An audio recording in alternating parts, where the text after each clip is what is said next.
മാവേലിക്കര പോലൊരു മണ്ഡലം സാധാരണക്കാരും ഇടത്തരക്കാരും ഭൂരിപക്ഷം വരുന്ന ഒരു മണ്ഡലമാണ്. സംസ്ഥാന സർക്കാരിൻ്റെ പ്രവർത്തനത്തിൽ ഈ വിഭാഗങ്ങൾക്കൊക്കെ അതൃപ്തി ഉണ്ടെങ്കിൽ അത് വളരെ പ്രത്യക്ഷമായി തന്നെ ഇടതുമുന്നണിയെ ബാധിക്കാൻ വലിയ സാധ്യതയുമുണ്ട്. ഇത് മാവേലിക്കരയുടെ മാത്രം പ്രശ്നമാണെന്ന് എനിക്ക് തോന്നുന്നില്ല. സംസ്ഥാന സർക്കാരിനെതിരായിട്ട് ഒരു ഒരു ഒരു വികാരമുണ്ടെങ്കിൽ, സർക്കാർ വിരുദ്ധ വികാരം ഉണ്ടെങ്കിൽ അത് മാവേലിക്കര അതിനകത്ത് ഒഴിഞ്ഞു വെക്കില്ല. മാവേലിക്കരയിൽ കുട്ടനാട് പോലുള്ള മണ്ഡലങ്ങളിലൊക്കെ ഈ നെല്ല് സംഭരണത്തിന്റെ ഒക്കെ പ്രശ്നമുണ്ട്. അതുണ്ടാക്കിയിട്ടുള്ള ചില തർക്കങ്ങളും കാര്യങ്ങളും ഒക്കെ ഉണ്ട്. അത് മറ്റേ മാവേലിക്കര മണ്ഡലവും ഒരു പ്രധാനമായിട്ടും ഒരു കാർഷിക മേഖലയാണ്. ഓണാട്ടുകര എന്ന് പറയുന്ന പ്രദേശം ഓണാട്ടുകര നെൽകൃഷിക്ക് വളരെ പ്രശസ്തമായിട്ടുള്ള സ്ഥലമാണ്. കുട്ടനാട് കഴിഞ്ഞാൽ കുട്ടനാട് കഴിഞ്ഞാൽ നെൽകൃഷി വളരെ വ്യാപകമായിട്ടുള്ള സ്ഥലമാണ് ഓണാട്ടുകര. അപ്പൊ ഈ ഓണാട്ടുകര പ്രദേശത്ത് ഉള്ള കാർഷിക ഈ കർഷകർ അനുഭവിച്ച കുറെ കാലം അവർക്ക് പൈസ കിട്ടാതിരുന്നു. സംസ്ഥാന സർക്കാരിന്റെ കുറ്റമല്ല എന്നുള്ള സംസ്ഥാന സർക്കാർ കേന്ദ്രത്തിൽ നിന്നുള്ള സബ്സിഡി അനുവദിക്കാത്ത പ്രശ്നമാണെന്ന് പറയുന്നു. അതൊക്കെ ഉണ്ടെങ്കിലും കർഷകരെ സംബന്ധിച്ചിടത്തോളം അവരുടെ ജീവിത അനുഭവം ഈ പണം കിട്ടാതെ അവർ വളരെ ബുദ്ധിമുട്ടി എന്നുള്ളതാണ്. അത് ഒരു പക്ഷേ പ്രതിഫലിച്ചാൽ ഇടതുപക്ഷത്തിന് അത് എതിരാവാനുള്ള സാധ്യതയുണ്ട്.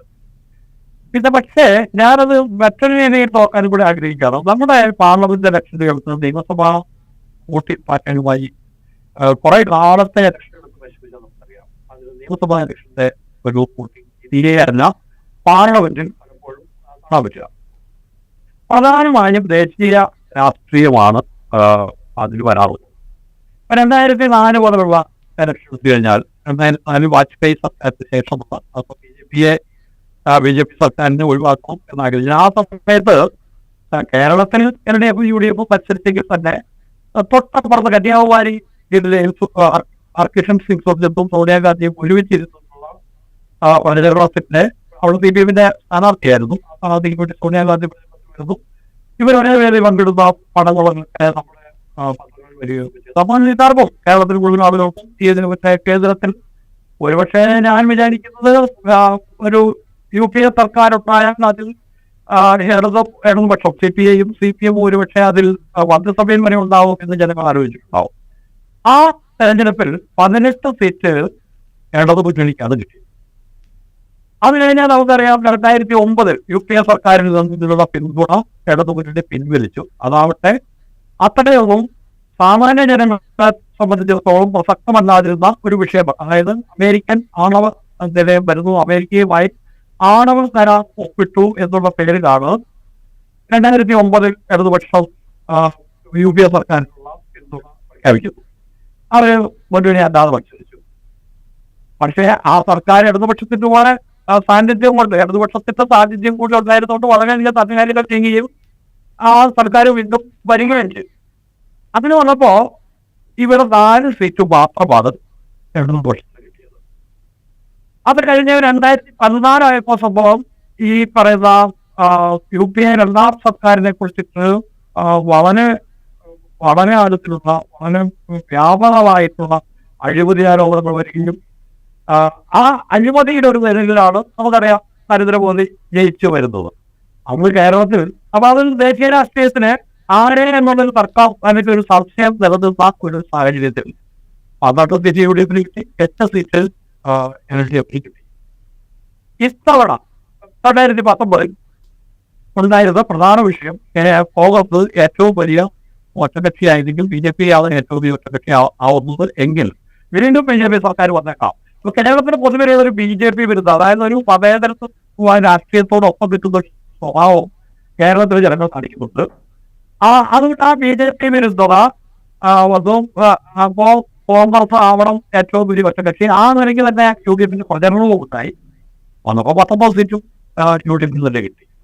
ഇതൊക്കെ ദേശീയ രാഷ്ട്രീയത്തിന്റെ പ്രതിഫലനമാണ് സംഭവിച്ചത്.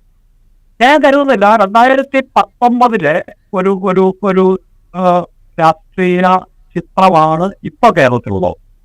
ദേശീയ സ്ഥിതിയിൽ തന്നെ മറ്റേ BJPയിലെ ഇടതുപക്ഷ പാർലമെന്റിൽ ഉണ്ടാവാൻ സാധിച്ച ആവശ്യകതയെക്കുറിച്ച് അല്ലെങ്കിൽ ഒരു കാര്യം വ്യക്തമാണ്.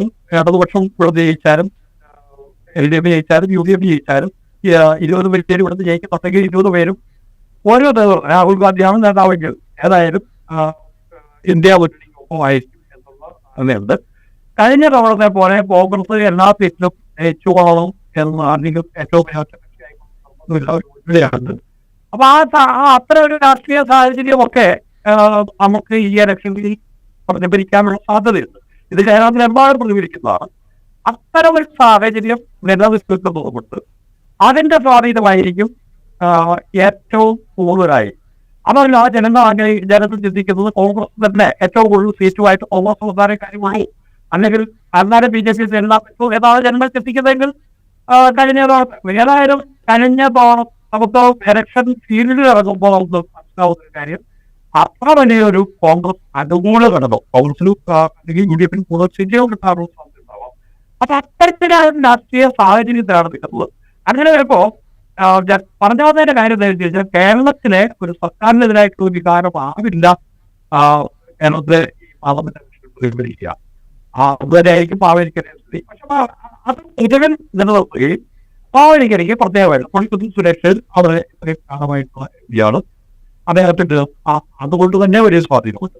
അതേസമയം അവന് ചെറുപ്പക്കാരനായിട്ടുള്ള ഉപയോഗമായിട്ടുള്ള അനുഭവങ്ങളോടും ഊർജ്ജപരനായ അനുമുഖത്തോടും ആ ഊർജ്ജപരതയ്ക്ക് ഒട്ടും കുറവില്ലാത്ത ഒരു യുവ നേതാവാണ് അനുഭവ. അതിന്റെ അനുഭവം അങ്ങനെ പൊതുവെ രാഷ്ട്രീയ സ്ഥിതിക്ക് പുറത്ത് ചെറിയ തോതിലുള്ള സഹായങ്ങളിൽ ഒന്നും പ്രാദേശികമായിട്ടുള്ള ഇത്തരം കാര്യങ്ങൾക്ക് വരാം.